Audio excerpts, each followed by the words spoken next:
और अपने गंभीर विचार हम सबको दे। बोलिए सद्गुरुदेव की जय।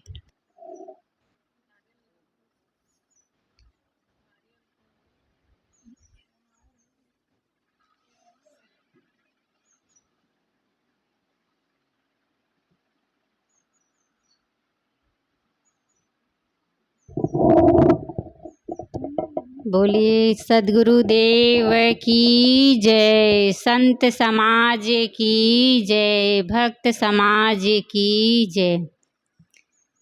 परम पूजनी साहिब जी, अर्चनी वंदनी संत समाज, धर्म प्रेमी सज्जनों एवं भक्तिमती माताओं, आप लोगों के समक्ष मेरे लिए भी आज्ञा हुई है। आज्ञा पालन हेतु कुछ देर अपना विचार रखने जा रहे हूँ। आज आदमी के पास धन है, पद है, परिवार है, लेकिन आदमी सुखी क्यों नहीं है? क्योंकि उसके पास देखने की दृष्टि एवं सोचने का विचार सही नहीं है। जब तक देखने की दृष्टि एवं सोचने का विचार सही नहीं होगा, तब तक वे सुख शांति से अपने जीवन को व्यतीत नहीं कर सकेगा। जैसे दर्पण में धूल जमी हो तो हमें जो अपना चेहरा है वह साफ दिखाई नहीं देता है। जिस ढंग का चश्मा हम लगाते हैं वैसे ही हमें यह संसार दिखाई देने लगता है। काला है तो काला, हरा है तो हरा, सफ़ेद है तो सफ़ेद। वैसे ही जैसे हमारी सोचने का तरीका होता है, जैसे दृष्टि होती है, वैसे ही हम संसार को देखने लगते हैं। हर व्यक्ति को अपने ही जैसे देखने लगते हैं। यदि कोई अच्छा व्यक्ति है तो सब में अच्छाई ही देखते हैं, और बुरा है तो सब में बुराई ही देखते हैं। एक व्यक्ति सड़क के किनारे किनारे जा रहा था। गर्मी का दिन था, धूप भी खूब थी और बालू भी तपी हुई थी। वह व्यक्ति के पैरों में चप्पल या जूते कुछ भी नहीं थे। वह भगवान को याद करते हुए जा रहे थे। दुख के समय हर कोई को भगवान ही याद आते हैं। कबीर साहब जी भी कहे हैं कि दुख में सुमिरन सब करे, सुख में करे न कोय। जो सुख में सुमिरन करे तो दुख काहे को होए। तो वह व्यक्ति अपने इष्ट भगवान को याद करते जा रहा था कि हे भगवान, मेरे पास चप्पल नहीं है, मैं इतने गर्मी में चल रहा हूँ, मेरी कोई सहायता हो जाए। इस प्रकार वह सोचते सोचते जा रहा था। तो थोड़ी ही दूर गया हुआ था कि वह देखता है कि सामने से एक व्यक्ति आ रहा है। वह व्यक्ति हाथों के सहारे खिसकता हुआ चला आ रहा था। उसको जैसे ही यह व्यक्ति देखता है तो उसकी दृष्टि बदल जाती है, उसके सोचने का तरीका ही बदल जाता है। उसको कुछ मिला नहीं था, लेकिन उसकी दृष्टि में परिवर्तन हो गया। क्यों? क्योंकि आदमी यही सोचता है कि इस संसार में केवल मैं ही दुखी हूँ।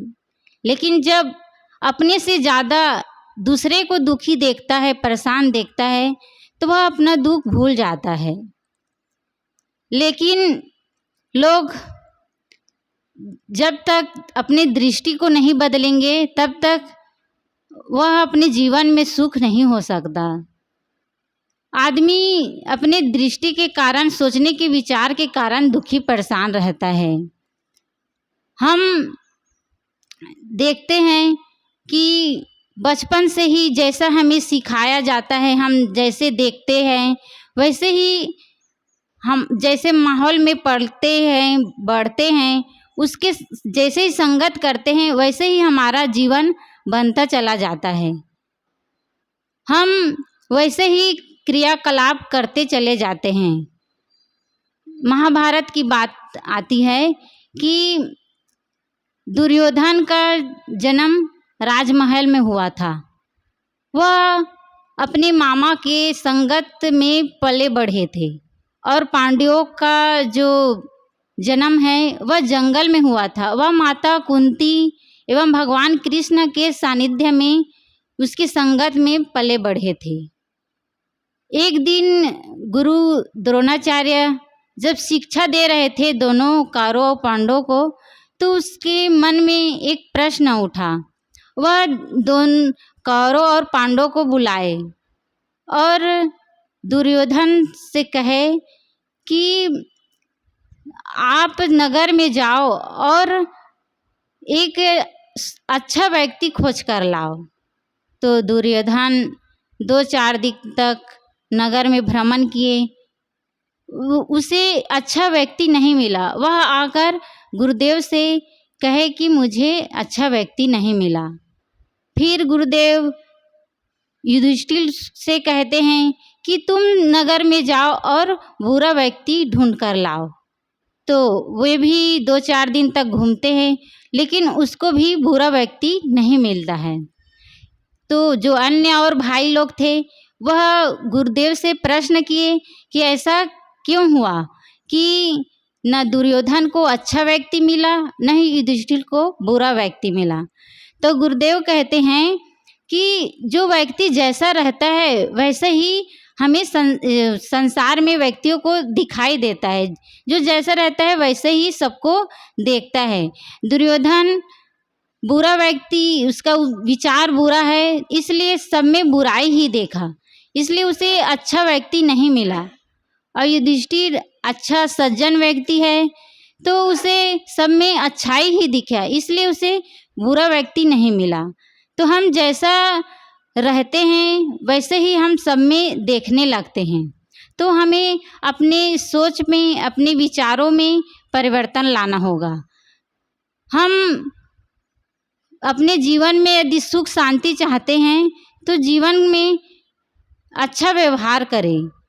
हम लोगों के साथ अच्छा व्यवहार करें, तभी हम अपना जीवन अच्छा बना सकते हैं। हम अपने आदत को, व्यवहार को अच्छा नहीं बनाते, हम चाहे कहीं चले जाए तो हम अपने जीवन को अच्छा तभी बना सकते हैं जब अपने स्वभाव को बदलें। हम अपने स्वभाव को परिवर्तन नहीं करते, चाहे कहीं चले जाए तो हमें सुख शांति नहीं मिल सकता है। एक कौवा और एक कोयल एक पेड़ पर रहते थे। तो जो कौवा था एक दिन अपने सामान समेटने लगा, कहीं जाने की तैयारी करने लगा। तो जो कोयल थी वह कहती है कि भैया कौवा आप कहीं जा रहे हैं? तो कौवा कहता है हाँ बहन, मैं यहाँ से इस गांव से दूसरे गांव जा रहा हूँ, क्योंकि यहाँ के लोग मुझे बिल्कुल पसंद नहीं करते हैं, मुझे मारकर भगा देते हैं, मेरी वाणी को सुनना ही नहीं चाहते हैं। तो जो कोयल थी वह कहने लगी कि आप चाहे कितनों ही गांव बदल लो, लेकिन जब तक आप अपने स्वभाव को, अपने स्वभाव एवं परिवर्तन नहीं लाएंगे स्वभाव में, तब तक तुम कहीं भी चले जाओ सुख से शांति से नहीं रह सकते। तो हमें चाहिए कि हम अपने स्वभाव को, जो गलत आदत है, बुराई है, उसको छोड़ें, तब हम सुख शांति से रह सकते हैं। हम यदि चोरी करते हैं, हिंसा करते हैं और हम चाहते हैं कि हम इस पाप से बचने के लिए गंगा स्नान कर ले, मंत्र जाप कर ले, तो इससे हम बच जाएंगे, सुख शांति से हम अपना जीवन जी सकते हैं। तो ऐसा नहीं होगा, क्योंकि हम जो कर्म करते हैं उसके अनुसार हमें सुख दुख मिलता है। जितने भी संसार में व्यक्ति दुखी है, सब अपने अपने कर्मों के अनुसार सुख दुख पाता है। आज कोई किसी के पास धन है, लेकिन धन होते हुए भी दुखी है। क्यों दुखी है? क्योंकि धन का चोरी ना हो जाए। और जिसके पास धन नहीं है वह गरीबी होने के कारण दुखी है। पुत्र है तो पुत्र न होने के कारण दुखी है कि मुझे भी पुत्र नहीं है, मेरे बुढ़ापा का सहारा कोई नहीं है, ऐसा सोचकर दुखी है। और जिसके पास पुत्र है तो वो पुत्र को लेकर दुखी है कि मेरा बेटा शराबी हो गया है, जुआड़ी हो गया है, मेरा कहा नहीं मानते हैं, इस प्रकार व्यक्ति किसी के धन संपत्ति को देखकर, उसके पास इतनी मंजिल का मकान है, मेरे पास गाड़ी नहीं है। महिलाएं होती हैं वो दूसरे के गहने एवं कपड़ों को देखकर दुखी होती है। संसार में हर प्राणी किसी न किसी चीज़ को लेकर दुखी है। सदगुरु कबीर साहब जी भी कहे, बहुत दुख दुख दुख की खानी, तब बचियो जब राम ही जानी।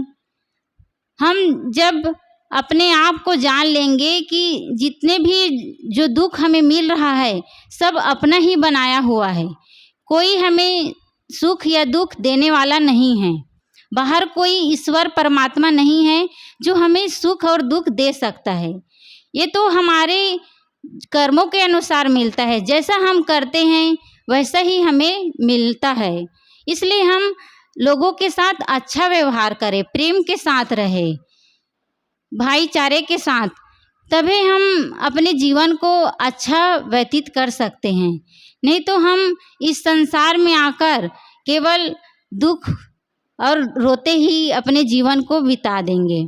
तो हमें चाहिए कि हम सुख शांति से जीना चाहते हैं तो सद्गुरु के ज्ञान को अपने जीवन में धारण करें। जब तक ज्ञान नहीं होगा, विवेक नहीं होगा, तब तक हमारे जो सोचने का तरीका है, वह दृष्टि है, वह बदल नहीं सकती है। तो हम अपने सोचने के तरीका को बदले तो हमारा जीवन अच्छा बन जाएगा। तो मैं इन्हीं शब्दों के साथ अपनी वाणी को विराम देती हूँ। बोलिए सद्गुरु देव की जय। अभी हम सब साध्य साहब जी से बहुत सुंदर विचार सुन रहे थे कि जैसी हमारी दृष्टि होती है वैसी हम सृष्टि को देखने लगते हैं। एक अंधा व्यक्ति को सारा संसार अंधकार में दिखाई देता है।